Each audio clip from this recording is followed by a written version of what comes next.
그래서 날씨가 더울 때는 천막 안보다는 바깥에서 주로 음식을 요리하고 바깥에서 잠을 자고 바깥에서 밤하늘의 별을 보고 그랬던 것이죠. 그래서 유다인들에게 있어서 천막은 굉장히 중요한 집입니다. 그리고 어떻게 보면은 끝까지 천막 속에서 살던 민족이 유대인이죠. 그래서 이들은 영원한 천막, 다시는 이동하지 않는 하늘 성막을 꿈꿔 왔던 것이고, 성수 안에 그런 표현들이 굉장히 많이 나옵니다.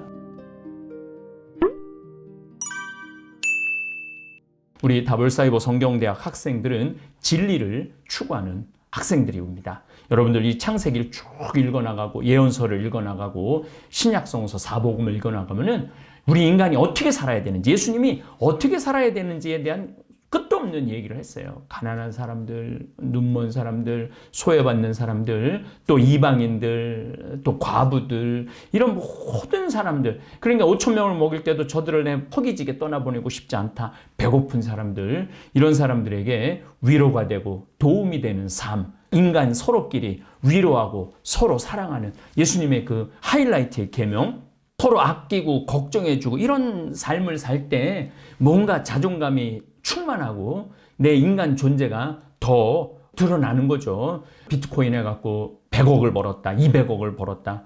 그 번 게 중요한 것이 아니고 그 버는 돈을 어떻게 쓰느냐가 중요합니다. 그런데 어떻게 쓸 줄 아는 사람은 영적으로 깊이가 있어야지 제대로 쓸 수가 있다는 거죠. 이제 창세기 31장 22절부터 한번 공부해 나가도록 하겠습니다. 야곱이 달아났다는 소식이 사흘 만에 라반에게 전해졌다. 그는 친족을 이끌고 야곱의 뒤를 쫓아가 이레길을 달려가 길랏 산악 지방에서 그를 따라 잡게 되었다.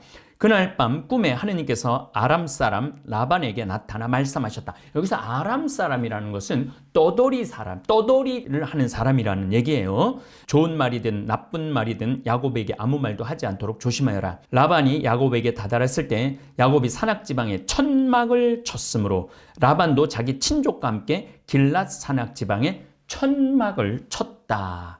천막 얘기를 오늘 좀 해야 될 것 같아요. 유목민에게 있어서 양, 소, 염소, 낙타 이런 건 절대적인 생명의 의지선이죠. 그런데 이 천막 이야기는 너무너무 중요한 이야기입니다. 이제 다볼사이버 성경대학 학생들은 성경을 이해하는데 글자 그대로 이해하는 작구적 해석에 연연하지 않을 것입니다. 왜 팔레스티나 지역에서 소와 양이 필요한지, 유다 광야에서 밀과 보리수와 하기는 힘들고 끝도 없는 초원을 떠돌아 다닐 수밖에 없는 유다 민족들의 특성을 우리는 이해하기 시작했습니다. 다볼사이버 성경대학에서 고대 근동지방, 즉 메소포타미아 문명을 공부했고 아카드, 아시리아, 바빌론 이런 얘기 우리 이제 많이 알고 있습니다. 이집트 문명도 공부를 했습니다. 비록 수박 겉핥기였지만 성경을 이해하는데 다양하고 심오한 문명을 이해해야만 성경에서 말하고 싶어하는 하느님의 의지를 깨달을 수 있었습니다. 이러한 기본 지식으로 이젠 성경 본문을 읽어나가며 간단한 해설만 해주는 식으로 수업을 진행해 나갈 것입니다. 유목민들에게 있어서 천막 치는 일은 익숙합니다. 이 천막은 염소 가죽으로 주로 이용합니다. 우리도 염소 가까이서 보죠. 그 염소 가죽이 굉장히 질깁니다. 베두인들은 검정색 염소털로 천막을 만듭니다. 이들은 이 천막을 베트 세아르, 털의 집이라고 부릅니다. 염소의 털은 말랐을 때 통풍성이 우수하고 비에 젖으면 방수가 잘 됩니다. 그래서 염소 가죽을 이용했던 거죠. 양 가죽으로는 뭘 한다고 그랬죠? 옷도 입고 북도 만들고 별걸 다 한다고 말씀드렸죠. 천막의 내부 구조를 보면 천막은 보통 직사각형 모형을 하고 있고 이 천막을 염소 모피 휘장으로 둘 혹은 셋으로 나누게 됩니다. 입구에 들어서면 남자들의 숙소가 있고 이것은 응접실로 사용하기도 합니다. 그 뒤로 여자와 아이들을 위한 내실이 있습니다. 그러니까 천막이 한 칸, 두 칸, 세 칸. 야곱 같은 경우는 네 칸까지 천막을 쳤죠. 그러니까 천막이 굉장히 컸죠.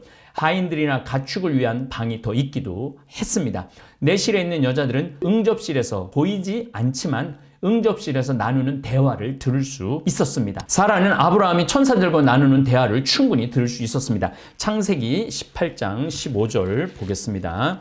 9절부터 한번 읽어보겠습니다. 그들이 아브라함에게 대개 부인 사라는 어디 있습니까? 하고 물으니 그가 천막에 있습니다. 하고 대답하였다. 그러자 그분께서 말씀하셨다. 내년 이때 내가 반드시 너에게 돌아올 터인데 그때는 너의 아내 사라에게 아들이 있을 것이다. 사라는 아브라함의 등 뒤 천막 어귀에서 이 말을 듣고 있었다. 아브라함과 사라는 이미 나이 많은 노인들로서 사라는 여인들에게 있는 일조차 그쳐 있었다. 그래서 사라는 속으로 웃으면서 말하였다.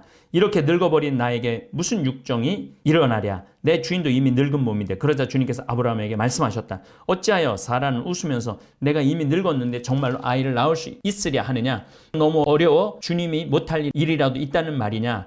내가 내년 이맘때 너에게 돌아올 터인데 그때 사라에게 아들이 있을 것이다. 사라가 두려운 나머지 저는 웃지 않았습니다 하고 부인하자 그분께서 아니다 너는 웃었다. 이렇게 천막의 뒤에서 들었던 그런 표현이 나옵니다. 여자들을 위한 천막이 따로 있는 경우도 있었습니다. 야곱이 살기 위해서 여러 개의 천막이 필요했습니다. 성경에는 야곱의 천막, 레아의 천막, 두 여종의 천막을 언급합니다. 31장 33절 우리가 읽어 나갈 거지만 한번 그래도 여기 성서에 나온 것을 한번 보면 좋을 것 같아요. 야곱은 라헬이 그것들을 훔쳤다는 사실을 모르고 있었던 것이다. 라반은 야곱의 천막과 레알의 천막 그리고 두 여종의 천막에 들어가 보았지만 찾아내지 못하였다. 그는 레아의 천막에서 나와 라헬의 천막, 그러니까 천막 두 개를 쳐준 거죠. 부인을 위해서 천막으로 들어갔다. 라헬은 그 수호신들을 가져다 낙타 안장 속에 놓고는 그 위에 앉아 있었다. 라반은 천막 안을 샅샅이 뒤졌으나 찾아내지 못하였다. 그러니까 이 천막 얘기를 또 따라가 보니까 성서에 천막 얘기가 엄청 나오죠. 우리가 모르고 지나가는 내용들이 참 많습니다. 천막의 내부 가구를 좀 보겠습니다. 천막은 정착된 집이 아니고 항상 이동하는 임시 거처이기 때문에 천막의 기구는 간단합니다. 저도 여기 한번 천막에 들어가 봤는데 정말 아주 간단하게 되어 있더라고요. 바닥에 까는 자리, 밤자리를 위한 요 혹은 돗자리 같은 침구가 있습니다. 이불은 입고 다니는 외투를 대신합니다. 그러니까 이 외투가 굉장히 중요했던 거예요. 그래서 구약성서 안에도 외투를 담보로 잡으면 전혀 이렇게 돌려줘야 된다. 이런 얘기가 나오고 신약성서 안에도 그런 얘기가 나오죠. 천막 중앙에는 곡식 자루들이 쌓여 있습니다. 천막 안에는 맷돌과 곡식 빻는 절구도 있습니다. 맷돌도 있고 절구도 있던 거죠. 천막의 말뚝에는 물이나 우유를 담는 가죽 부대나 병이 걸려 있습니다. 물을 길러오는 일에 필요한 가죽 양동이나 항아리가 하나 정도 있었습니다. 보통 가죽으로 물을 넣으면 한 50ml에서 100ml 정도 넣을 수 있는 물이라고 그러죠.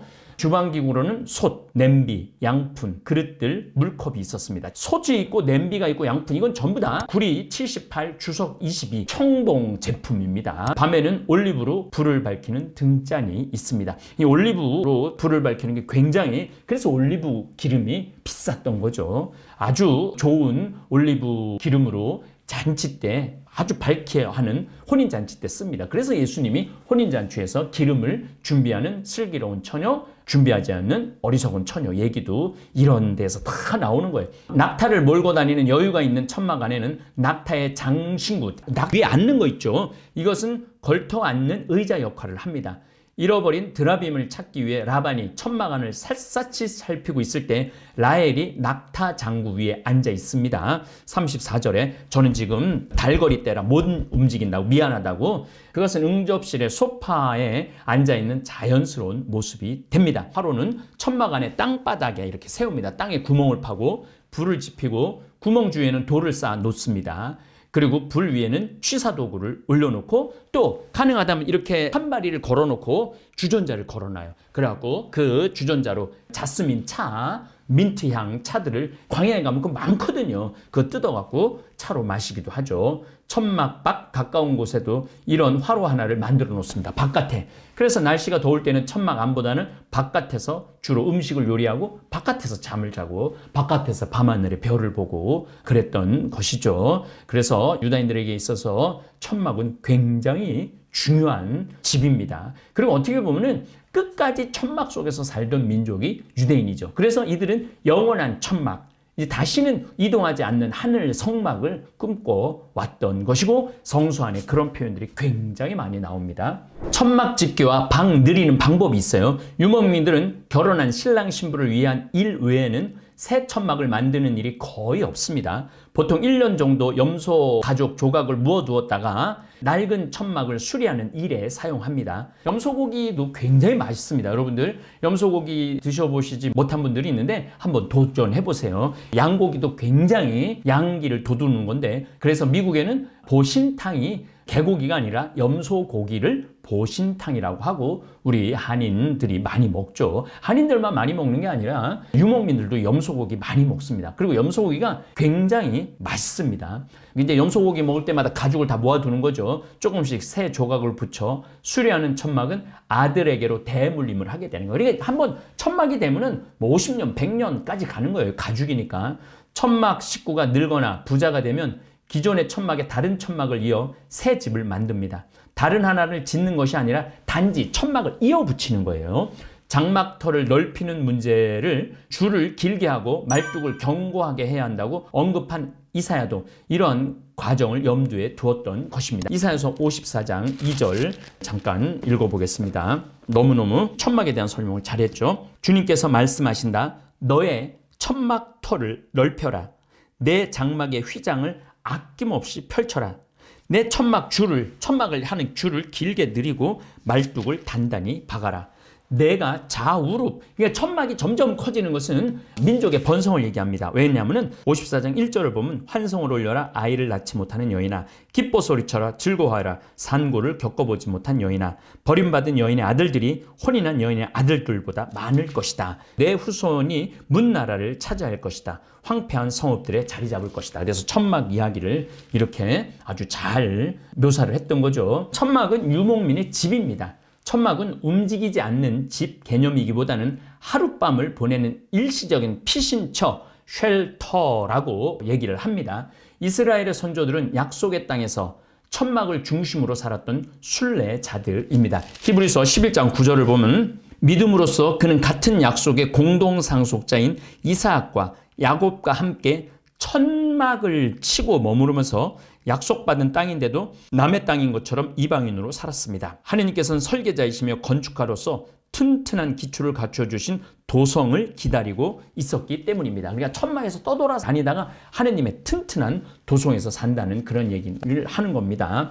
그들은 일시적인 천막 생활에서 영구적인 천막을 비유합니다. 베드로후서 1장 13절 내가 이 천막에 머물러 또한 여러분의 기억을 일깨우는 것이 마땅하다고 생각합니다. 그래서 이제 영원한 천막을 이야기하는 것이죠. 바오로 역시 천막과 영원한 집을 대조시킵니다. 고린도 후서 5장 1절부터 4절 우리는 이 지상 천막 집이 허물어지면 하나님께서 마련하신 건물 곧 사람의 손으로 짓지 않는 영원한 집을 하늘에서 얻는다는 사실을 우리는 압니다. 이 천막 집에서 우리는 탄식하며 우리의 하늘 거처를 옷처럼 덧입기를 갈망합니다. 사실 우리가 천막을 벗더라도 알몸이 되지는 않을 것입니다. 우리는 이 천막 속에 살면서 무겁게 짓눌려 탄식하고 있습니다. 이 천막을 벗어버리기를 바라는 것이 아니라 그 위에 덧입기를 바라기 때문입니다.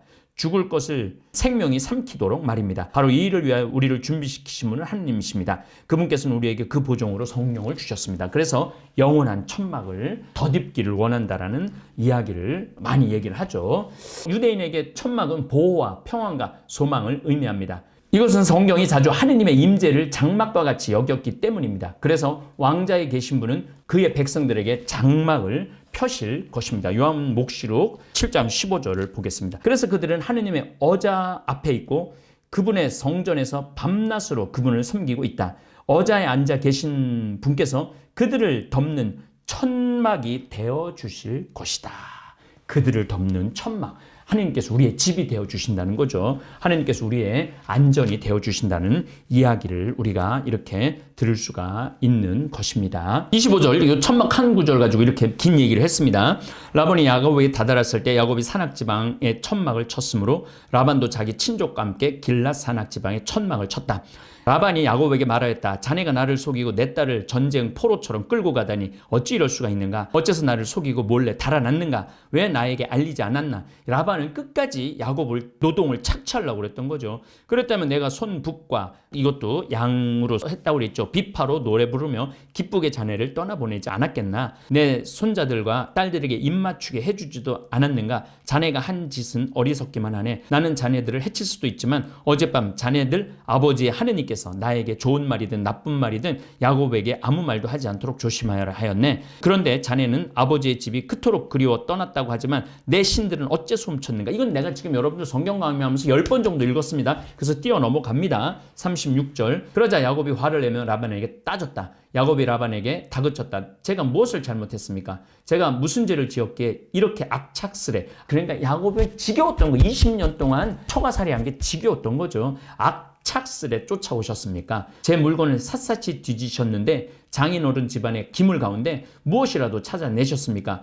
여기 저의 친족과 장인어른의 친족이 보는 앞에서 그것을 내어놓으십시오. 그들 우리 사이에 시비를 가리게 하십니다. 저는 20년을 장인어른과 함께 지냈습니다. 그동안 장인어른의 암양들과 암염소들은 유산한 일이 없고 저는 어른의 양떼에게 순양들을 잡아 먹은 적이 없습니다. 들짐승이 찢긴 것은 장인에게 가져가지 않고 제가 물어냈습니다. 낮에 도둑을 맞든 밤에 도둑을 맞든 장인께서는 그것을 저에게 물리셨습니다. 아주 못된 장인인 거죠. 낮에는 더위가 밤에는 추위가 저를 괴롭혀 눈도 제대로 붙이지 못했습니다. 광야가요 밤에는 어마어마하게 추워요. 이스라엘에 낮에는 한 27도, 28도 내려가는데 밤에는 거의 0도까지 떨어져요. 저도 광야에서 사막에서 하룻밤을 이렇게 지내봤는데 천막 바깥에 불을 떼놓고 안에서 추워서 잠을 잘 수가 없어. 그리고 나와갖고 불 떼는데 나와갖고 불을 떼는 거. 그래서 이런 얘기를 하는 거예요. 낮에는 더위가 밤에는 추위가 저를 괴롭혀 눈도 제대로 붙이지 못했습니다. 이 20년을 저는 장인 어른 댁에서 지냈습니다. 그 가운데 14년은 어른의 두 딸 라헬하고 레아, 원래는 라헬을 더 사랑했죠. 두 딸을 얻으려고. 그리고 6년은 어른의 가축을 얻으려고 일을 해드렸습니다. 그런데 장인 어른께서는 저의 품값을 10번이나 바꿔. 야, 정말로 지독한 장인이죠. 품값을 10번이나 바꿔쳤다고 그래요. 제 아버지 하느님, 아브라함의 하느님, 이삭의 두려우신 분께서 제 편이 되어주지 않으셨다면 장인 어른께서는 저를 틀림없이 빈손으로, 그러니까 도망 나온 거예요, 보내셨을 것입니다. 그러나 하느님께서는 저의 고통과 제 손의 고생을 보시고 어젯밤의 시비를 가려주신 것입니다. 천막 이야기, 또 야곱과 라반의 이야기, 이제 야곱과 라반이 계약을 맺는 이야기는 다음 시간에 하도록 하겠습니다. 예, 감사합니다. 사람은 누구나 편안한 집을 꿈꿉니다. 비바람을 막아주고 언제든 돌아갈 수 있는 곳. 그래서 우리는 더 좋은 집을 가지기 위해 평생을 노력합니다. 그런데 이스라엘 민족은 조금 달랐습니다. 그들은 집을 짓지 않았습니다. 대신 천막을 치고 살았습니다. 천막은 언제든 접어야 하는 집입니다. 오늘 머물렀던 자리를 내일은 떠나야 합니다. 정착할 수 없는 삶, 불안하고 불편하고 힘든 인생입니다. 그런데도 그들은 그 삶을 선택했습니다. 그들은 이 땅에는 영원한 집이 없다는 것을 알고 있었기 때문입니다. 우리는 다르게 살아갑니다. 조금 더 큰 집, 조금 더 안정된 삶을 위해 끊임없이 애씁니다. 하지만 집이 커질수록 마음도 편안해졌습니까? 오히려 걱정은 더 많아지고 지켜야 할 것도 늘어나고 불안은 더 커지지 않았습니까? 이스라엘 민족은 그 반대로 살았습니다. 그들은 천막에서 살았지만 불안에 붙잡히지 않았습니다. 왜냐하면 그들이 기대고 있던 것은 집이 아니라 하느님이었기 때문입니다. 천막은 그들에게 단순한 집이 아니라 하느님이 함께 계신 자리였습니다. 그래서 그들에게 중요한 것은 얼마나 큰 집인가가 아니라 누가 함께 있는가였습니다. 우리는 지금 어디에 기대고 살아가고 있습니까? 돈입니까? 집입니까? 아니면 사람입니까? 인생은 결국 천막과 같습니다. 잠시 머물다 가는 곳, 영원히 머물 수 없는 자리. 그래서 이스라엘 민족은 평생 천막에서 살면서도 한 가지를 바라보며 살았습니다. 다시는 떠나지 않아도 되는 영원한 집, 무너지지 않는 집, 완전히 안전한 자리. 그들은 그 집을 이 땅이 아니라 하늘에서 찾았습니다. 그래서 흔들리지 않았습니다. 그래서 무너지지 않았습니다. 우리는 지금 너무 많은 것을 붙잡고 살아갑니다. 하지만 정말 중요한 것은 얼마나 많이 가졌느냐가 아니라 무엇을 믿고 사느냐입니다. 천막에서 살던 사람들은 오히려 분명히 알고 있었습니다. 이 삶은 잠시라는 것을요. 그래서 더 소중하게 살았고, 그래서 더 사랑하며 살았고, 그래서 더 담담하게 인생을 받아들였습니다. 오늘 우리의 삶도 다르지 않습니다. 지금 내가 서 있는 이 자리도 결국은 지나갑니다. 그래서 더 중요한 것은 얼마나 오래 사느냐가 아니라 어떻게 살아가느냐입니다. 누군가를 위로하고, 누군가를 품어주고, 누군가와 함께 웃을 수 있다면 그곳이 바로 가장 따뜻한 집입니다. 그리고 그 순간 당신의 인생은 이미 흔들리지 않는 집 위에 서 있는 것입니다. 감사합니다.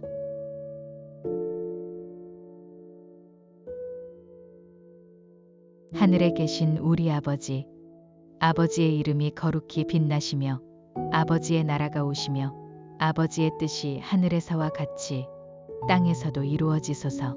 오늘 저희에게 일용할 양식을 주시고 저희에게 잘못한 일을 저희가 용서하오니 저희 죄를 용서하시고 저희를 유혹에 빠지지 않게 하시고 악에서 구하소서. 아멘.